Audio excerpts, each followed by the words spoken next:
नमस्कार from Scotland. मी साक्षी आणि यूकेला मी masters करायला आले होते. असं तर हा व्लॉग थोडा लेटच आला, but you guys always understand. Thank you so much for that. आज 15th ऑगस्ट इंडिपेंडन्स डे आणि माझी शिफ्ट सुद्धा. So had to wake up early, get ready, देवाला दिवा लावला आणि thought let's cook something nice. Plan होता कुर्मा बनवायचा, बटाटा आणि फ्लावर घालून मस्त.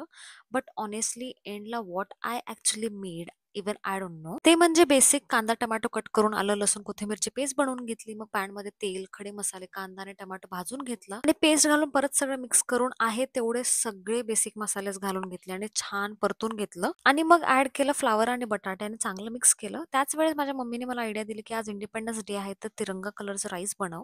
जे पण बनवलं होतं ते सुंदर झालं होतं. थोडे एफर्ट्स होते इंडिपेंडन्स डे सेलिब्रेट करण्यामागे, पण खूप छान झालं होतं. एनिवेज मी जेवून शिफ्टला निघालो आणि माझे शिफ्ट वगैरे सगळं झाल्यानंतर मी परत घरी आलो. कारण मला जायचं होतं इंडिपेंडन्स डे सेलिब्रेशन बघायला, जे की ग्लासगो इंडियन्सवाले नेहमी दरवर्षी ऑर्गनाइज करतात. मग घरून परत रेडी होऊन मी त्या लोकेशनला गेलो. माझ्यासोबत माझ्या मैत्रिणी सुद्धा होत्या.